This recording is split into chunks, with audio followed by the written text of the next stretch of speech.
For decades, drug kingpins made millions trafficking heroin, opium, and cannabis through Thailand. In response, Thailand's law became tough. So tough, its prison is bursting from the seams. But there has been an astounding change in policy. Even ministers are extolling the virtues of cannabis. On June 9th, Thailand became the first country in Asia and only the third in the world after Canada and Uruguay to decriminalize cannabis nationwide. The Thai government is pushing for cannabis to become the new cash crop, but has insisted that it was not legalizing recreational pot use. The official goal is for Thailand to get a head start on its neighbors in winning a large slice of the lucrative market for health treatments using cannabis derivatives, in particular the milder compound CBD. But there is another motive: to reduce overcrowding in some of the world's most overcrowded jails. Even a decade ago, cannabis wasn't something openly discussed in Thailand. Today, however, the green herb has become more accepted in the kingdom. But did you know that for centuries, cannabis was completely legal in Thailand? It wasn't until the 20th century that the herb started gaining a bad rep in the mainstream. So in order to better understand the country's relationship with the herb, let's look at the history of marijuana in Thailand. The first historical record of cannabis consumption dates back to the era of King Narai the Great, during the Ayutthaya Kingdom. Back then, cannabis was completely legal and was used medically as well as recreationally. There were records of smoking apparatuses as well as at least 91 traditional medicines with cannabis in the formula. Through the reign of King Rama V, weed was completely legal. Cannabis was even believed to be used in food. The best-known example of this is probably boat noodle soup or kuttio rua. This changed in 1934 when the Cannabis Act banned the possession, sale, and the use of the herb. Then in the 60s, Uncle Sam rolled around, propelling Thailand's association with the herb to the international spotlight. The kingdom's modern drug policy can be directly traced to the Vietnam War between 1955 and 1975, when Thailand hosted American military bases. It was also the main R&R, or known as rest and recuperation destination for U.S. soldiers. U.S. troops in Vietnam were introduced to potent opiates and marijuana for the first time. Reports indicate that American soldiers began smoking soon after their arrival. Though there is no official data on weed consumption by American soldiers in Thailand, there is evidence that Thai entrepreneurs cater to the needs of vacationing soldiers who have acquired a taste for the herb in neighboring Vietnam. By the 1960s, the marijuana industry exploded and cheap pot became as readily available as beer. In fact, the word bong, which has become a regular part of the stoner vocabulary today, is believed to have derived from the Thai word bong, used to describe wooden pipe, tube, or container made from a bamboo stem. Under Thailand's 1934 Marijuana Act, penalties for possession could not exceed 6 months in prison. However, American officials criticized it for being too tolerant. So the penalty was then toughened in the 70s with the passing of several acts regarding narcotics. By the 1980s, Thailand had become one of the leading exporters of the plant, much to the distress of the US government, who eventually convinced the kingdom to partner with them in a war against marijuana. Although this largely ended the illegal trafficking between the two countries, Thai drug users replaced cannabis with meth, which is today responsible for 90% of the nation's drug arrests. Now back to the present situation of cannabis in Thailand. The topic of cannabis has been of interest in Thailand for years. In 2018, Thailand approved the use of medical marijuana, making it the first country in Southeast Asia to do so.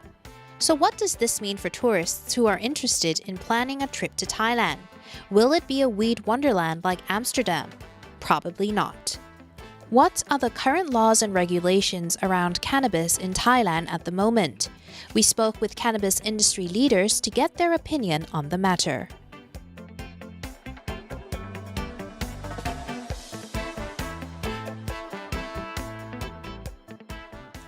So again, it's new, June 9th, 6/9, everything got legalized.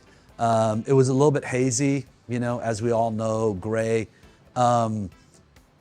So, what we always tried to keep in mind is that we took reference from California in setting things up. So we did a lot of things a little bit more, that takes a little bit more time. Like, for example, making sure that we have the doctors on staff, making sure that we're following all the rules, whatever merchandise or products that we sell are 100% legal. And so that part of it was quite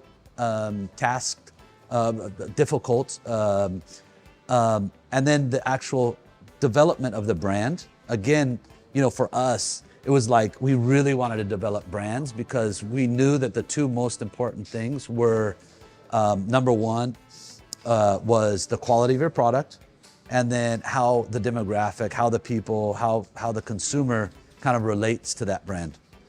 So, if you were to ask me, yeah, it was quite difficult because we took all those steps. How easy could it be? It could be super easy. You rent a closet on some corner soy and you put them on the counter and you sell it that way.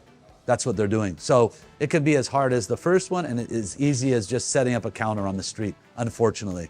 But hopefully with these new laws, we'll get rid of those folks that don't have the proper licenses, don't do the COAs and the testing on the bud, and making sure that it's safe for consumption.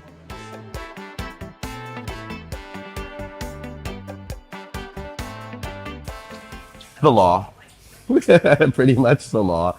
Here in Thailand, if you're growing indoor, it doesn't matter where you are in the world.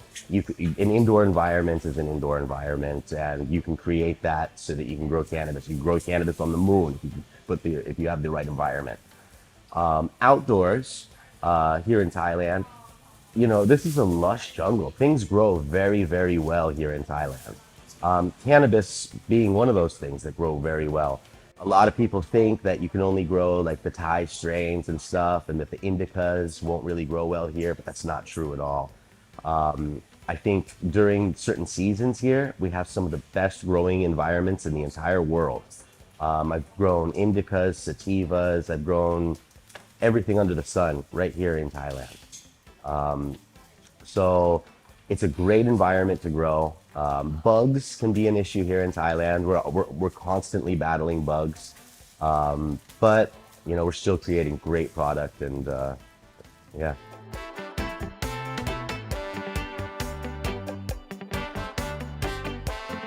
Well, the future, I have every confidence in the government, believe it or not, that they will eventually figure it out. All the benefits that we saw in California, all the benefits that we saw in other places, around the world that have legalized cannabis, it's benefited the society in many different ways.